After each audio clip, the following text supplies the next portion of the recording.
जय हिंद दोस्तों, Sandeep tricky math special YouTube channel में आप सभी का स्वागत है। बिहार पुलिस कांस्टेबल नई भर्ती 2023 जिसमें टोटल पोस्ट है 21,391। इस पोस्ट के लिए रिटन एग्ज़ाम 1 अक्टूबर से स्टार्ट है। तो इस वीडियो में 50 प्लस जीके जीएस का प्रश्न देखने वाले हैं। ऐसा ही प्रश्न आपके एग्ज़ाम में भी देखने को मिलेगा, तो एक भी प्रश्न आप मिस नहीं कीजिएगा और इस वीडियो को कम्प्लीटली देखने का प्रयास कीजिएगा। वीडियो स्टार्ट करते हैं और चलते हैं हम प्रश्न की तरफ। पहला प्रश्न है आपके सामने कि प्रधान मध्याह्न रेखा कहाँ से गुजरती है? अमेरिका से, इंग्लैंड से, रूस से और फ्रांस से। बताइए यहाँ पर 1 नंबर प्रश्न का राइट आंसर क्या है? प्रधान मध्याह्न रेखा कहाँ से गुजरती है?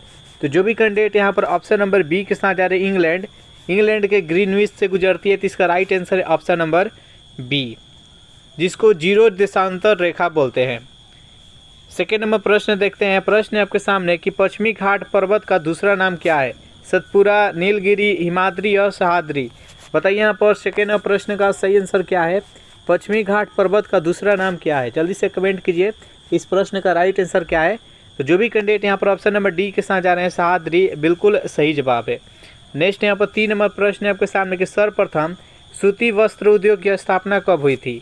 1844 में, 1854 में, 1896, 1901। बताइए 3 नंबर प्रश्न का राइट आंसर क्या है? तो सर्वप्रथम सूती वस्त्र का उद्योग की स्थापना कब हुई थी?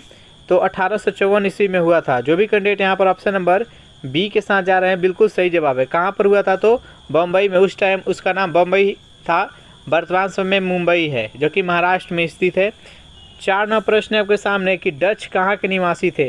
हॉलैंड के, अमेरिका के, क्रोएशिया के और अफगान के। बताइए यहाँ पर 4 नंबर प्रश्न का राइट आंसर क्या है? तो डच कहाँ के निवासी थे? तो ये हॉलैंड के थे। जो भी कैंडिडेट यहाँ पर ऑप्शन नंबर ए के साथ जा रहे हैं, बिल्कुल सही जवाब है। यहाँ पर डच नाम आया है, तो यहाँ से कुछ महत्वपूर्ण प्रश्न जान लेते हैं। तो भारत में यूरोपीय देशों के आगमन के बारे में जान लेते हैं। तो सबसे पहले पुर्तगाली आया था। कब आया था? तो 1498 ईस्वी में। पुर्तगाली के बाद से ये डच आए थे। डच कब आए थे? तो ये 1595 ईस्वी में आए थे। फर्स्ट में पुर्तगाली, 2 नंबर पर डच, 3 नंबर पे ब्रिटिश आया था यानी ब्रिटेन। वो कब आया था? तो ये आया था 16 ईस्वी में। चौथे नंबर पर कौन आया था? तो डेनिश आया था, जिसको वर्तमान समय में डेनमार्क बोलते हैं। वो कब आया था? तो 1616 ईस्वी में। उसके बाद लास्ट में आया था फ्रांस। फ्रांस कब आया था? तो 1664 ईस्वी में। ये आपको क्रम याद रखना है कि यूरोपीय आगमन जितने भी कंट्री जो भारत में आए थे उन लोग का क्रम क्या है और कौन सी ईस्वी में आए थे। नेक्स्ट यहाँ पर 5वां प्रश्न है कि राष्ट्रीय फिल्म अभिलेखागार कहाँ स्थित है? भोपाल में, इलाहाबाद में, हरिद्वार में और पुणे में। बताइए यहाँ पर 5वां प्रश्न का राइट आंसर क्या है? तो जो भी कैंडिडेट यहाँ पर ऑप्शन नंबर डी के साथ जा रहे हैं, पुणे, बिल्कुल सही जवाब है। 6 नंबर प्रश्न है आपके सामने कि सुमात्रा द्वीप कहाँ पर स्थित है? भारत में, श्रीलंका में, इंडोनेशिया में और नेपाल में। बताइए यहाँ पर 6 नंबर प्रश्न का राइट आंसर क्या है? सुमात्रा द्वीप कहाँ पर स्थित है? जल्दी से कमेंट कीजिए। तो जो भी कैंडिडेट यहाँ पर ऑप्शन नंबर सी के साथ जा रहे हैं, इंडोनेशिया, बिल्कुल सही जवाब है। सेशन आपको अच्छा लग रहा है तो वीडियो को लाइक कर दे, अपने दोस्तों के पास शेयर कर दे। अभी तक इस चैनल को सब्सक्राइब नहीं किए होंगे तो फटाफट इस चैनल को सब्सक्राइब कर दे। चलिए नेक्स्ट क्वेश्चन देखते हैं। 7 नंबर प्रश्न है आपके सामने, इंटरनल इंडिया के लेखक कौन है? इंदिरा गांधी, किरण बेदी, चेतन भगत और दीपक चोपड़ा। बताइए यहाँ पर 7 नंबर प्रश्न का राइट आंसर क्या है? इंटरनल इंडिया के लेखक कौन है? जल्दी से कमेंट कीजिए। तो जो भी कैंडिडेट यहाँ पर ऑप्शन नंबर ए के साथ जा रहे हैं, इंदिरा गांधी, बिल्कुल सही जवाब है। नेक्स्ट यहाँ पर 8 नंबर प्रश्न है कि सर्वाधिक प्रोटीन किस में पाया जाता है? दूध में, अंडा में, सोयाबीन में और मछली के तेल में। बताइए यहाँ पर 8 नंबर प्रश्न का राइट आंसर क्या है? सर्वाधिक प्रोटीन किस में पाया जाता है?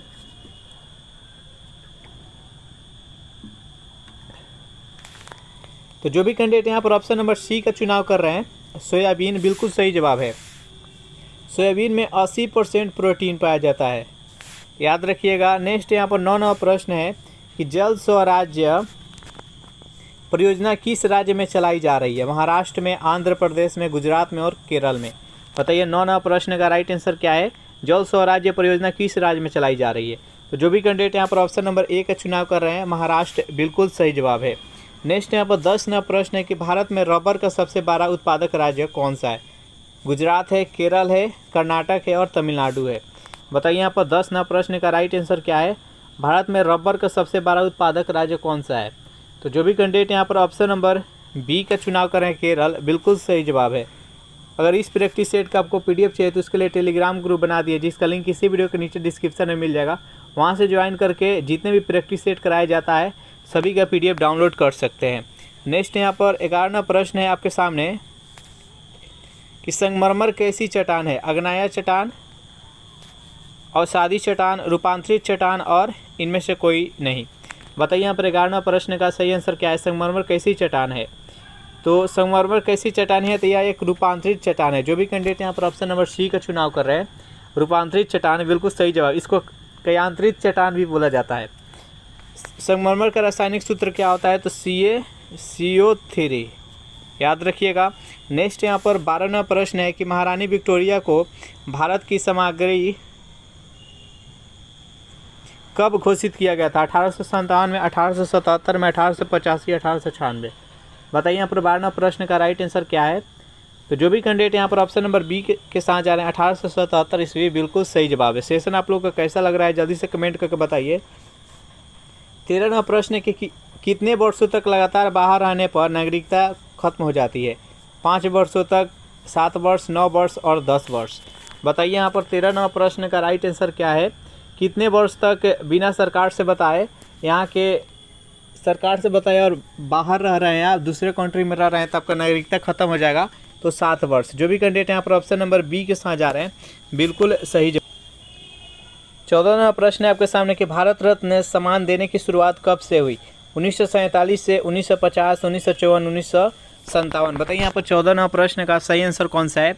भारत रत्न सम्मान देने की शुरुआत कब से की गई? तो जो भी कैंडिडेट यहाँ पर ऑप्शन नंबर सी के साथ जा रहे हैं, 1954 बिल्कुल सही जवाब है। 1954 में 3 व्यक्ति को भारत रत्न दिया गया था। 3 व्यक्ति में प्रथम जो व्यक्ति थे वो सर्वपल्ली राधाकृष्णन थे, सेकेंड थे श्री राजगोपालाचारी थे और थर्ड थे सीवी रमन। ये तीनों व्यक्ति को 1954 ईस्वी में भारत रत्न दिया गया था।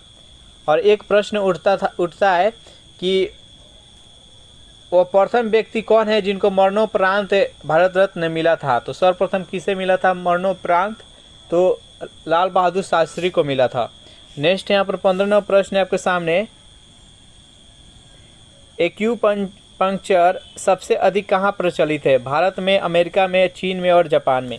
बताइए यहाँ पर 15वां प्रश्न का राइट आंसर क्या है?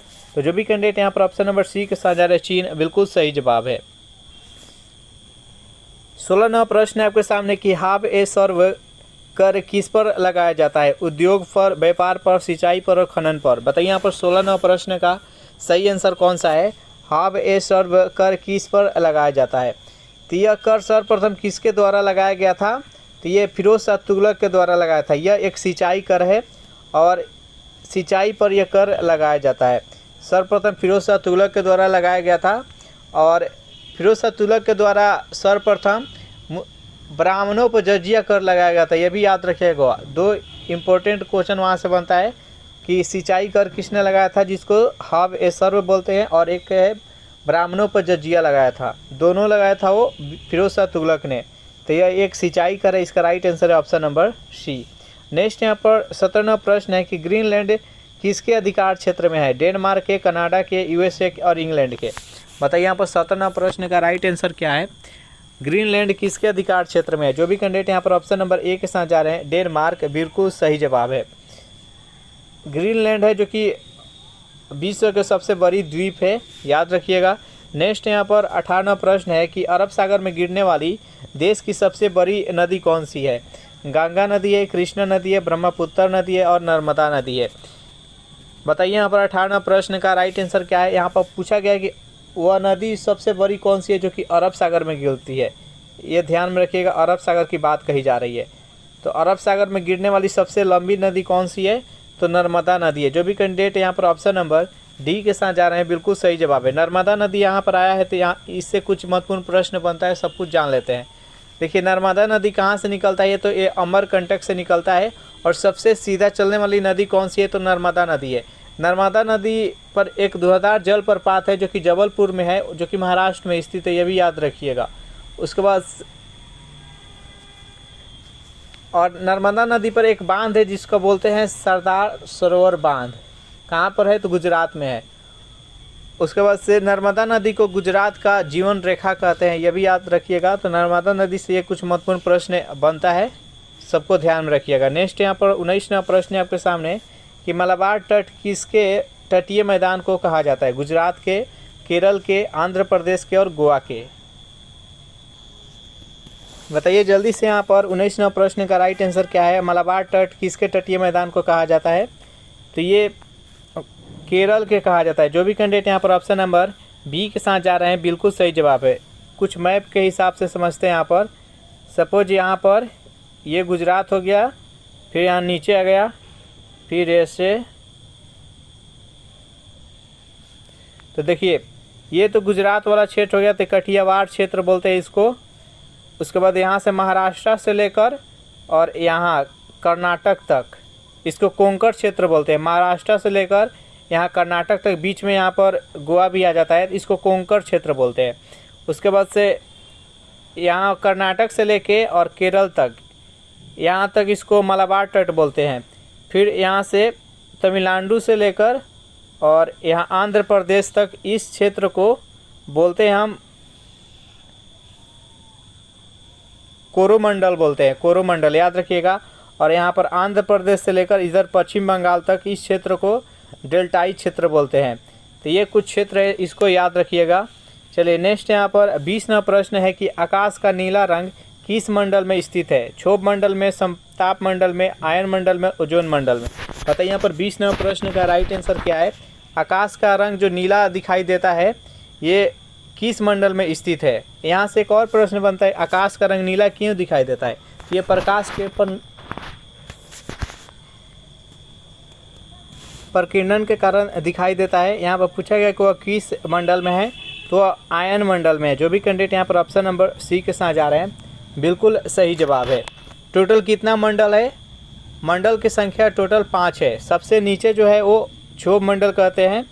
उसके बाद आता है आयन संताप मंडल, यहाँ पर देखते हैं आपसे, यहाँ पर ये क्षोभ मंडल हो गया, ये हो गया संताप मंडल, ये हो गया मध्य मंडल, ये हो गया आयन मंडल और ये हो गया बहिर्मंडल। इस प्रकार से याद रखिएगा। क्षोभ मंडल में जितने भी वायुमंडलीय घटना, जितने भी पर्यावरणीय घटना होता है, बादल दिखाई देता है, वर्षा होता है, वायुमंडल होता है, सब कुछ क्षोभ मंडल में होता है। संताप मंडल में ओजोन परत होता है, एरोप्लेन उड़ाई जाती है, सब कुछ ये संताप मंडल में उड़ाई जाती है। ओजोन परत का क्या मुख्य कारण है, कार्य है, सॉरी,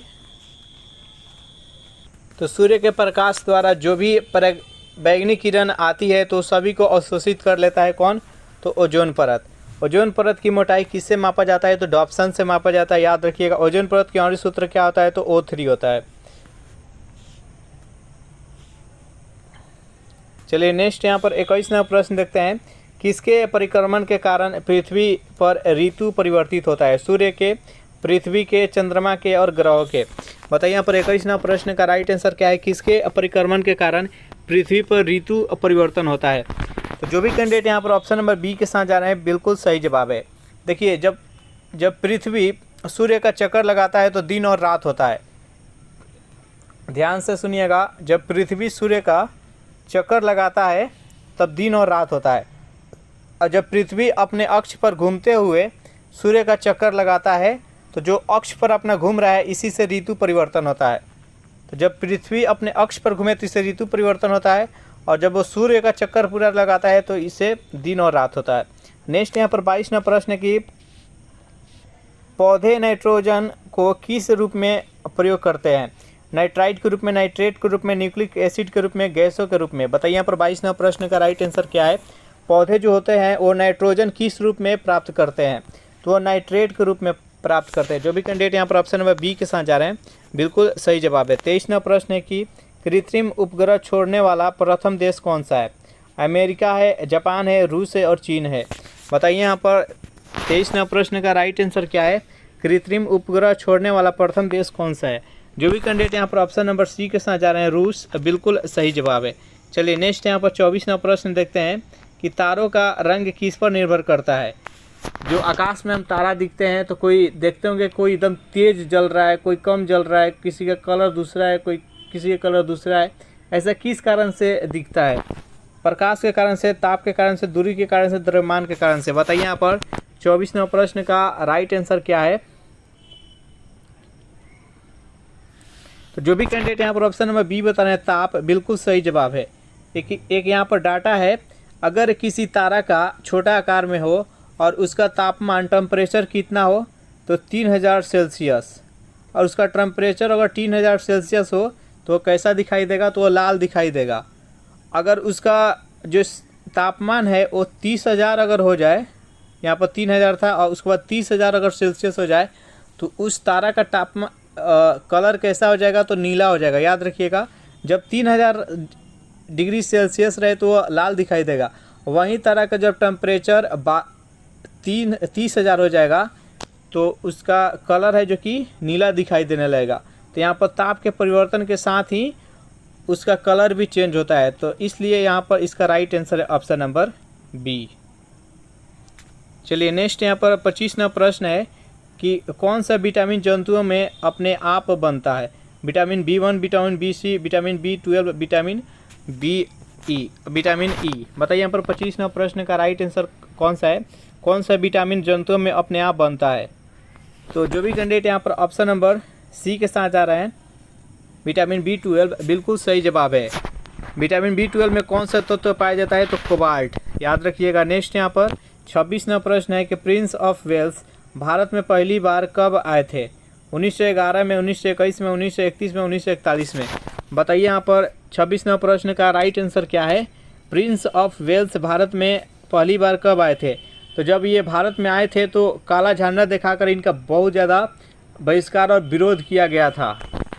कब आए थे, तो 1921 ईस्वी में। जो भी कैंडिडेट यहाँ पर ऑप्शन नंबर बी के साथ जा रहे हैं, बिल्कुल सही जवाब है। नेक्स्ट यहाँ पर 27वां प्रश्न आपके सामने कि भारत का आर्थिक इतिहास पुस्तक किसने लिखा है। हेरोडोटस ने, अरस्तु ने, R.C. दत्त ने और प्लूटो ने। बताइए यहाँ पर 27वां प्रश्न का सही आंसर क्या है। तो भारत का आर्थिक इतिहास पुस्तक किसने लिखा है, तो R.C. दत्त ने। जो भी कैंडिडेट यहाँ पर ऑप्शन नंबर सी के साथ जा रहे हैं, बिल्कुल सही जवाब है। नेक्स्ट यहाँ पर 28वां प्रश्न है कि तीनकठिया व्यवस्था का संबंध किस आंदोलन से है। बेहद इंपॉर्टेंट प्रश्न है, जल्दी से बताइए यहाँ पर 28वां प्रश्न का राइट आंसर क्या है। तीनकठिया व्यवस्था का संबंध किस आंदोलन से। असहयोग आंदोलन, सविनय अवज्ञा आंदोलन, चंपारण आंदोलन और बंग भंग आंदोलन। बताइए यहाँ पर 28वां प्रश्न का राइट आंसर क्या है। तो तीनकठिया जो व्यवस्था है इसका संबंध है चंपारण सत्याग्रह आंदोलन। महात्मा गांधी जी के द्वारा भारत में पहला सत्याग्रह आंदोलन कौन सा चलाया गया था, तो ये चंपारण सत्याग्रह आंदोलन 1917 ईस्वी में चलाया गया था। कहाँ पर चलाया गया था, तो ये बिहार के पश्चिम चंपारण, पूर्वी चंपारण, मोतिहारी ये सब लेते हुए वहाँ पर चलाया गया था। राजकुमार शुक्ल के कहने पर, बुलाने पर महात्मा गांधी जी यहाँ पर आए थे और अपना पहला सत्याग्रह आंदोलन 1917 में चलाए थे। असहयोग आंदोलन 1920 ईस्वी में शुरू हुआ था और उसी टाइम वो आए थे। कौन आए थे, तो यहाँ पर प्रिंस ऑफ वेल्स, उनका विरोध हुआ था। उसके बाद से जो चौरा चौरी कांड हुआ 1922 ईस्वी में, 5 फरवरी 1922 ईस्वी में चौरा चौरी कांड हुआ, तो उसके उपरांत इस असहयोग आंदोलन को महात्मा गांधी जी के द्वारा स्थगित कर दिया गया। उसके बाद यहाँ पर देखिए सविनय अवज्ञा आंदोलन। सविनय अवज्ञा आंदोलन कब शुरू हुआ था, तो 1930 ईस्वी में शुरू हुआ था। डांडी मार्च के साथ ही नमक के कर हटाओ आंदोलन के साथ। बंग भंग कब शुरू हुआ था, तो 1905 ईस्वी में। चलिए नेक्स्ट क्वेश्चन देखते हैं। 29वां प्रश्न है आपके सामने कि इंडियन अर्नेस्ट के लेखक कौन है। विष्णु शर्मा, राजेंद्र प्रसाद, डॉक्टर APJ अब्दुल कलाम और वैलेंटाइन सिरोल। बताइए यहाँ पर 29वां प्रश्न का राइट आंसर क्या है। तो जो भी कैंडिडेट यहाँ पर ऑप्शन नंबर डी के साथ जा रहे हैं, वैलेंटाइन सिरोल, बिल्कुल सही जवाब है। नेक्स्ट यहाँ पर 30वां प्रश्न है आपके सामने कि चौसा का युद्ध किस नदी के किनारे हुआ था। चंबल, रावी, कर्मनाशा और भागीरथी। बताइए यहाँ पर 30वां प्रश्न का राइट आंसर क्या है। चौसा का युद्ध किस नदी के किनारे हुआ था। तो ये चौसा किस जिला में है, तो बिहार के बक्सर जिला में है। चौसा का युद्ध किसके किसके बीच में हुआ था, तो ये 1539 ईस्वी में हुमायूं तथा शेर शाह सूरी के बीच में हुआ था, जिसमें कि शेर शाह सूरी का विजय हुआ था और हुमायूं का हार हुआ था। एक चौसा की का युद्ध किस नदी किनारे हुआ था? तो कर्मनाशा। इसका right answer option number C. 31वां प्रश्न है कि समाचार पत्र किस सूची के अंतर्गत आता है? संघ सूची, राज्य सूची, समवर्ती सूची, इनमें से कोई नहीं। बताइए 31वां प्रश्न का राइट आंसर क्या है? समाचार पत्र किस सूची के अंतर्गत आता है? जो भी कैंडिडेट यहाँ पर ऑप्शन नंबर सी बता रहे हैं, समवर्ती सूची, बिल्कुल सही जवाब है। जो यहाँ पर सभी तीनों सूची है, संघ सूची, राज्य सूची, समवर्ती सूची, ये टोटल 12 अनुसूचियाँ हैं। उसमें किस अनुसूची में वर्णन किया गया है? तो ये 7वीं अनुसूचिया में वर्णन किया गया है। नेक्स्ट यहाँ पर 32वां प्रश्न है कि विश्व में मक्खन का सबसे बड़ा उत्पादक देश कौन सा है? भारत, चीन, रूस, अमेरिका। बताइए 32वां प्रश्न का राइट आंसर क्या है? विश्व में मक्खन का सबसे बड़ा उत्पादक देश कौन सा है? जो भी कैंडिडेट यहाँ पर ऑप्शन नंबर सी बता रहे हैं, रूस, बिल्कुल सही जवाब है। 33वां प्रश्न है कि हरियाणा में प्रवाहित होने वाली एकमात्र नदी कौन सी है? रावी नदी, व्यास नदी, सतलज नदी और घाघरा नदी। बताइए यहाँ पर 33वां प्रश्न का राइट आंसर क्या है? इनमें से कौन सी नदी है जो कि हरियाणा में एकमात्र प्रवाहित होती है? जो भी कैंडिडेट यहाँ पर ऑप्शन नंबर डी के साथ जा रहे हैं, घाघरा नदी, बिल्कुल सही जवाब है। सेशन आप लोगों को अच्छा लग रहा है तो वीडियो को लाइक अपने दोस्तों के पास जल्दी से शेयर कर दीजिए। नेक्स्ट यहाँ पर 34वां प्रश्न है कि त्योहारों का नगर किसे कहा जाता है? हरिद्वार को, काशी को, मनाली को, मदुरई को। बताइए यहाँ पर 34वां प्रश्न का राइट आंसर क्या है? त्योहारों का नगर किसे कहा जाता है? जल्दी से कमेंट कीजिए। तो जो भी कैंडिडेट यहाँ पर ऑप्शन नंबर डी का चुनाव कर रहे हैं, मदुरई को, बिल्कुल सही जवाब है। नेक्स्ट यहाँ पर 35वां प्रश्न है कि जीवन रक्षक धातु किसे कहा जाता है? यूरेनियम को, रेडियम को, प्लूटोनियम को और पारा को। बताइए यहाँ पर 35वां प्रश्न का राइट आंसर क्या है? जीवन रक्षक धातु किसे कहा जाता है? तो जो भी कैंडिडेट यहाँ पर ऑप्शन नंबर बी के साथ जा रहे हैं, रेडियम को, बिल्कुल सही जवाब है। नेक्स्ट यहाँ पर 36वां प्रश्न है, नेशनल पुलिस एकेडमी कहाँ स्थित है? भोपाल में, इलाहाबाद में, चेन्नई में, हैदराबाद में। बताइए यहाँ पर 36वां प्रश्न का राइट आंसर क्या है? नेशनल पुलिस एकेडमी कहाँ पर स्थित है?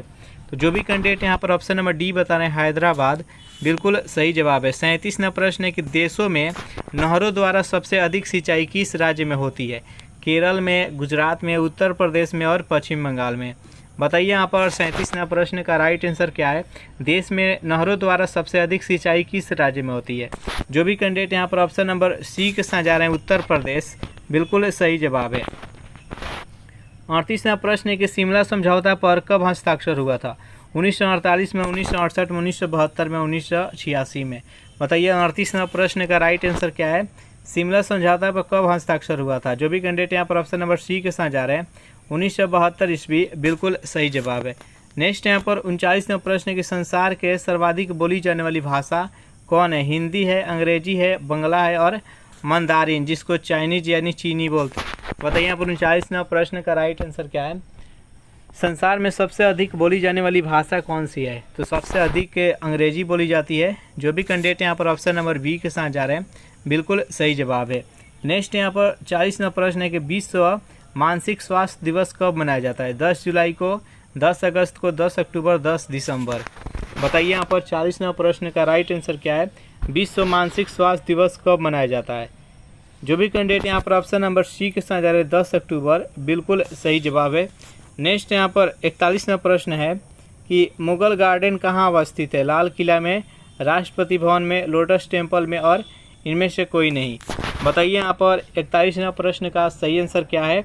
मुगल गार्डन कहाँ पर अवस्थित है? तो जो भी कैंडिडेट यहाँ पर ऑप्शन नंबर बी के साथ राष्ट्रपति भवन, ये राष्ट्रपति भवन में स्थित है। आम नागरिकों के लिए इसको साल में 2 मंथ के लिए खोला जाता है, फरवरी और मार्च मंथ में। नेक्स्ट यहाँ पर 42वां प्रश्न है कि होम्योपैथी की खोज किसने की थी? हेंसन ने, हेनीमैन ने, वाल्डेयर ने और जॉन साल्क ने। बताइए यहाँ पर 42वां प्रश्न का राइट आंसर क्या है? होम्योपैथी का खोज किसने की था? हेनीमैन ने। जो भी कैंडिडेट यहाँ पर ऑप्शन नंबर बी के साथ जा रहे हैं, बिल्कुल सही जवाब है। तो इस प्रैक्टिस सेट में हम टोटल 42 प्रश्न देखे। सेशन आप लोगों को कैसा लगा जरूर कमेंट करके बताइएगा। वीडियो आपको अच्छा लगा हो तो वीडियो को लाइक कर दे, अपने दोस्तों के पास शेयर कर दे, और अभी तक इस चैनल को सब्सक्राइब नहीं किए होंगे तो फटाफट चैनल को सब्सक्राइब कर ले। Thanks for watching this video. मिलते हैं नेक्स्ट वीडियो में।